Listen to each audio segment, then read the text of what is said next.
Good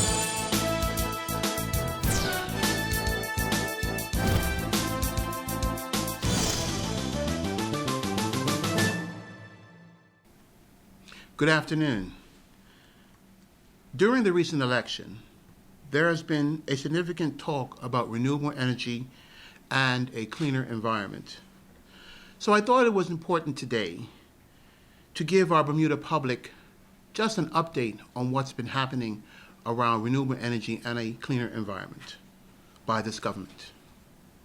In the PLP election platform, the Premier talked about a green revolution. I wanted the Bermuda public to know it has already begun. It is no coincidence that the PLP's main color is green. That green represents the PLP. It also represents renewable energy and a greener environment. As Minister responsible for the environment and the regulatory authority, renewable energy has been a top priority for me. My efforts have included the facilitation to local adoption of renewable energy production and infrastructure, and also related technologies by both business and residents alike. I am very proud of our efforts and the plans that we have for the future. Last year, the regulatory authority released the Integrated Resource Plan, known as the IRP, which outlines a framework for Bermuda's energy requirements for the next 25 years.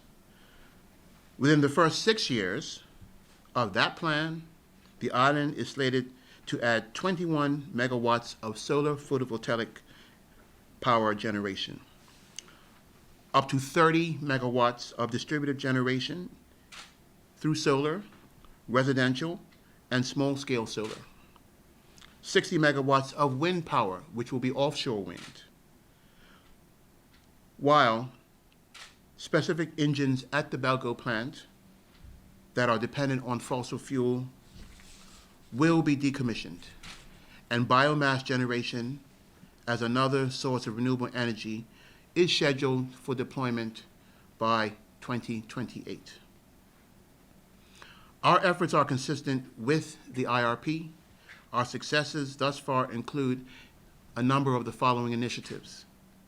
The partnership with Saturn Power Incorporated for a solar farm at the Finger, which is at the Ellis Wade International Airport, was the first step in introducing commercial scale solar developments in line with the Integrated Resource Plan. And I can advise that despite COVID-19 related setbacks and unforeseen challenges, that project is tested to be commissioned this month. The solar farm operation and maintenance contract will be overseen by a Bermudian company. When I was the Minister of Transport and Regulatory Affairs, I entered into a memorandum of understanding with the Rocky Mountain Institute to make recommendations to reduce fossil fuel emissions and the production of renewable energy in Bermuda. Pending projects with RMI include the electrification of the public bus fleet, the electrification of public works motor vehicle fleet, and also identifying utility-scale solar power sites and aggregation of solar photovoltaic on all government properties that qualify. Last year, we implemented the LED bulb exchange program, allowing members of the public to exchange 10 incandescent light bulbs for 10 LED light bulbs free of charge. This was part of our effort to educate the public about and to promote the benefits of LED lighting. We have discussed also with the industry and members of the community the total phasing out of incandescent bulbs in Bermuda altogether. In 2018, the Department of Energy, which is run by Ms. Jean Nicolai, who's sitting to my left, implemented the Solar Rebate Program. The Solar Photovoltaic Rebate Initiative, SPRI, is currently available to any resident in Bermuda who wishes to install a solar photovoltaic generation system on a residential dwelling which they own, provided that the ARV is $120,000 or less. This rebate was launched 11th of October, 2018. Thus far, the Energy Rebate Program has paid out more than 70 rebate claims since its inception. As a reminder, homeowners with an ARV under $30,000 per annum could avail themselves of up to $8,000 rebate. Homeowners with ARVs between $30,000 and $65,000 can receive up to $4,000 rebate, and homeowners with ARVs between $65,000 and $125,000 can expect a $2,000 rebate. For this modest investment, we have managed to add close to half a megawatt of additional solar voltaic capacity to the island. We have also worked with the Ministry of Finance to introduce customs duty reductions and exemptions for renewable energy products. Since October 1st, 2018, parts of our electric vehicle charging stations have been also afforded duty-free rebate, and also accessories of other products have been duty-free, while electric vehicles themselves have been duty-free since 2011-2012. Electric vehicle batteries have been added to the duty-free list since 2017. Our efforts to move to renewable energy have galvanized most of the departments in my ministry, particularly the Department of Energy, the Department of Environment and Natural Resources, and the Department of Planning, which is overseen by Ms. Victoria Pereira, who is sitting to my right. We have a close relationship with the regulator to achieve these efforts.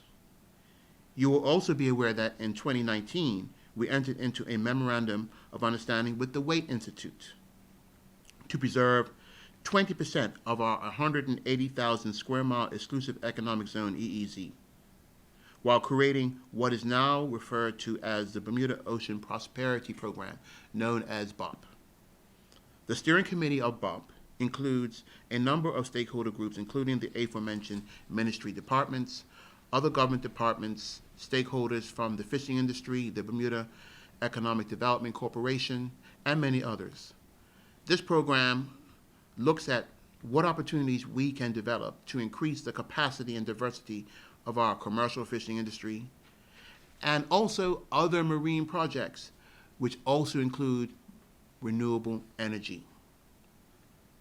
A September 2020 report that I received from the Waite Institute and in conjunction with the Rocky Mountain Institute for the BOP presented to myself and the ministry proposed marine renewable energy solutions, including wind, floating solar, and wave technology. I was extremely impressed with this report, to say the least, and I am excited about the opportunity to present this report eventually to the public, but also the prospects that we have as an island for developing renewable energy in the oceans around us.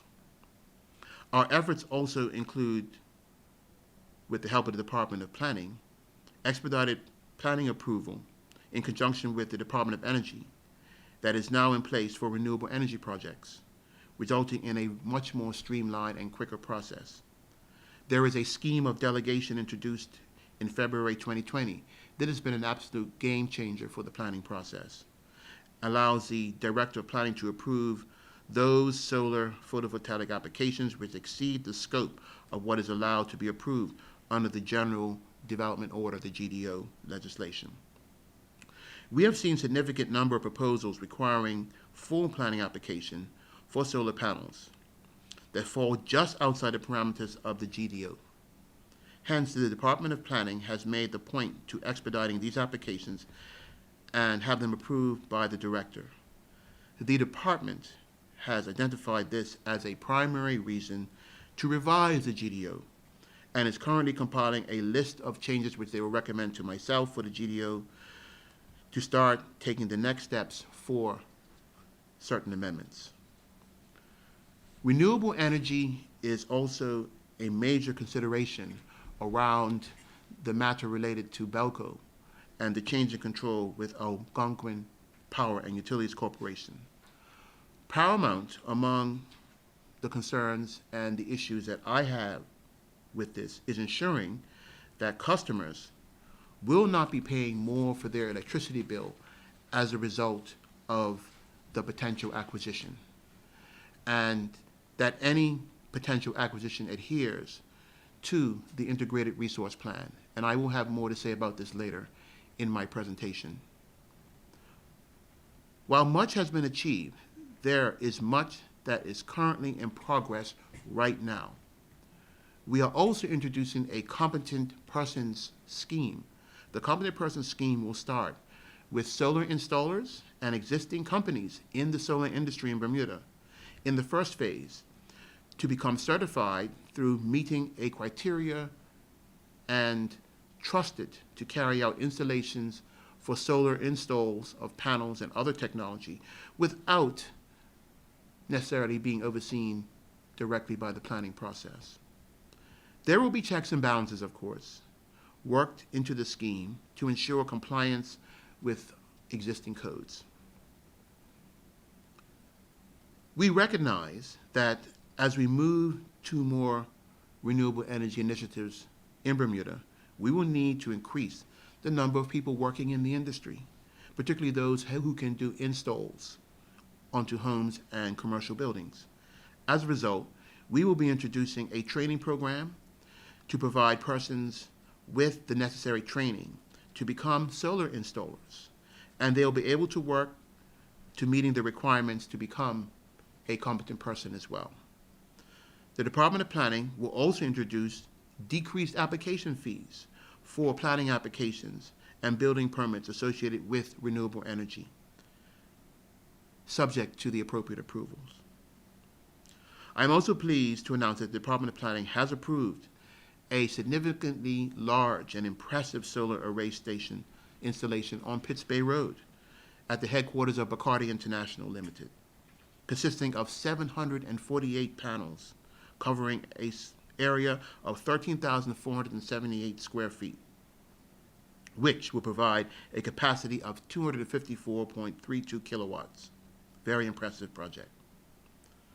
Other commercial projects, like the recently announced project on Richmond Road, are expected to add more solar energy resources to Bermuda's electricity grid.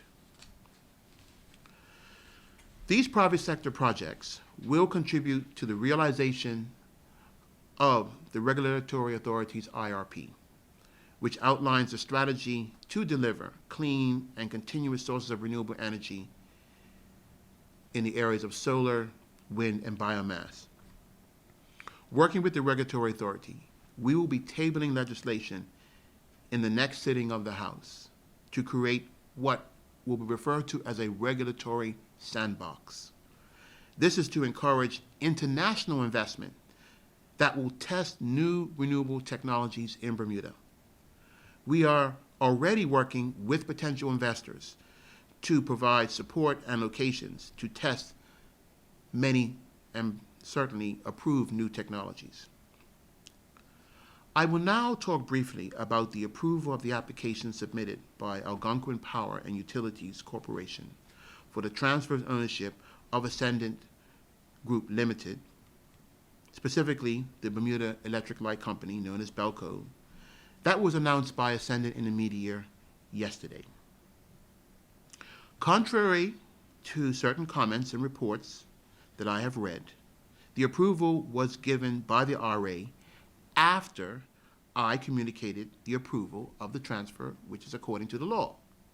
However, I must stress that approval was not given until I was satisfied as the minister responsible for regulatory affairs that the application met the requirements of my directions, which set a priority of the purposes of the Act, which are: 1, protecting end users of electricity with respect to pricing and affordability, adequacy, safety, and reliability; ensuring the adequacy, safety, and reliability of electricity; promoting the use of cleaner energy; providing non-discriminatory access to the grid, encouraging energy efficiency, promoting economic efficiency in the provision of electricity. There was considerable and much back and forth between the RA and my offices until I was satisfied that the application that was submitted and the conditions which form part of the proposal license were enough to meet my directions and certainly government policy. This represents what we feel is a real opportunity with the eventual conclusion of the process of the change of control of Ascendant BELCO for new leadership to take this company, our only utility company, in a positive, sustainable direction. I don't have to remind anyone here or the members of the public of the turmoil over the last 2 years, including serious industrial action, the dismissal of highly qualified and experienced Bermudian executives and other staff, and major disruption in the power generation. Most recently, the problems with air quality and discharge from the North Station power plant. At this junction, I want to ensure residents that the regulatory authority, the ministry, along with the environmental authority, are obtaining an independent opinion regarding this issue, which should contribute to a solution. The new North Station replacement generation plant was brought into operation with a considerable amount of optimism. The new installation was to allow old generation to be decommissioned and thus bring modern, efficient, clean generation to the fore and to an operation. This, unfortunately, has not been the experience, especially of the residents who are neighbors of the BELCO plant. There have been a number of instances publicly reported since the plant came online of discharge and air quality issues that have plagued the area around the plant.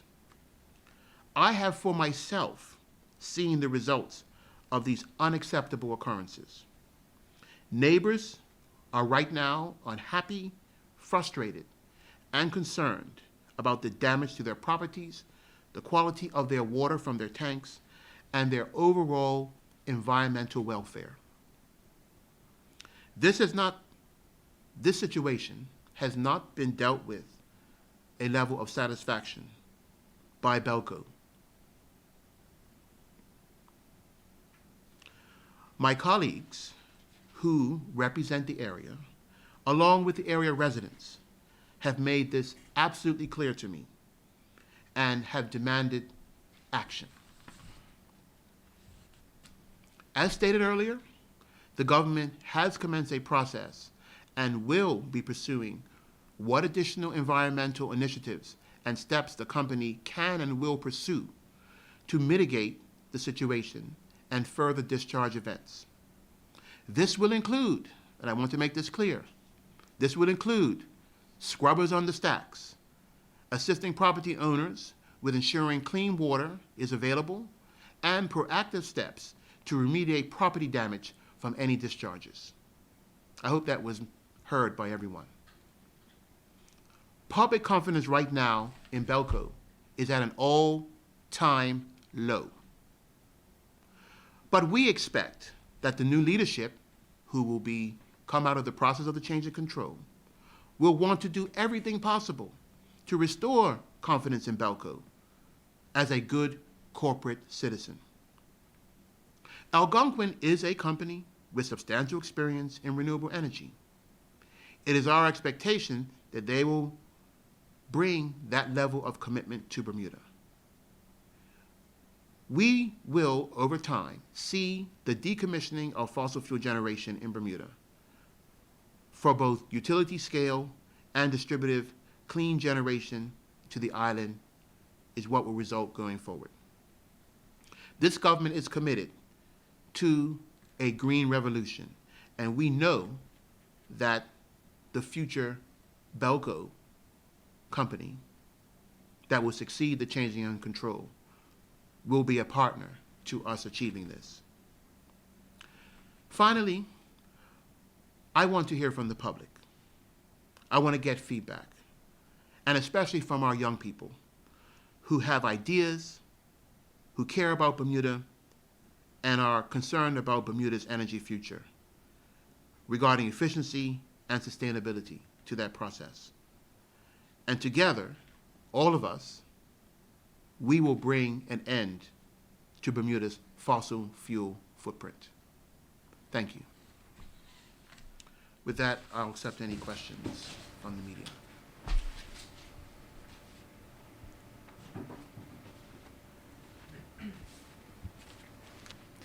Good afternoon, and thank you very much. Fiona McWhirter from the Royal Gazette. Minister, what are the next and final steps that must happen for the sale to be fully approved in terms of Ascendant and BELCO? Well, I have fulfilled all my ministerial responsibilities under the Electricity Act and the Regulatory Act in this process. I suspect that there are other financial and company-related matters that still have to be completed. So those are matters that will be dealt with by the Ministry of Finance in conjunction with the regulatory authority. Thank you. And perhaps would one of those be the Section 114B licence that's needed in terms of company ownership? Yes, but that is a matter, and the details of that you can raise with the Ministry of Finance, because that will be under their responsibility. Understood. Thank you very much. And do you know when those decisions might be made, when it might be finalised? No, as I've said, I've fulfilled my full responsibility under the law when it comes to this process. So it went back to the regulatory authority. They would have communicated that decision to the Algonquin and Ascendant, and now whatever other processes have to be completed are in the hands of other ministries or other relevant bodies, including the regulatory authority. Understood. Thank you very much. And how confident are you that Bermuda and Bermudian residents will benefit from the sale? Well, put it this way. There are thousands of shareholders. Most of them are average Bermudians, including former workers, current existing workers of BELCO, who will benefit from the $300+ million price of this acquisition at $36 a share, I believe was the last price. So, and I know some of these people personally. I myself have no shareholdings in BELCO, let's just be clear. So I'm not one of those people, but I know that a considerable amount of average residents, not necessarily big, wealthy holders of blocks of shares, are going to benefit from this sale. Super, thank you. And can you say to what extent the sale and the change in power supply there will add to the government's aim to achieve 85% renewable energy? I think that's by 2035. Yes, well, we know that Algonquin is at its core, it's a renewable energy company. It's a very diverse company, as is the public information. It's about a $10 billion company. It owns numerous energy production generation across North America. They have a considerable amount of expertise in renewable energy, and part of what I myself in their application was very closely observing was their commitment to clean energy and what they will bring to Bermuda. It is their intention to bring many of the initiatives according to their application to Bermuda that they're doing in other places, like in New England and in other parts of North America, which they have in some cases decommissioned fossil fuel plants and installed solar generation and other renewable generation. So they have a great deal of experience in that. Their application reflected a company willing to bring technologies to Bermuda that not only will affect generation on the larger scale, but also be complementary to the average living of average persons, even things like battery storage and other things. They are committed to bringing to Bermuda and testing their feasibility here for residents. So I look forward to hearing them present those ideas. They've also made some public commitments in the hundreds of millions of dollars to energy transition in Bermuda beyond the price of the sale. So I think it's for the public to observe and watch what that company, and subject to the eventual conclusion of the sale, to see what they will do. I appreciate it. Thank you very much. Thank you all. Bye. Any other questions? All right. No? Okay, well, thank you very much, everybody, for coming. Look forward to seeing you in the future.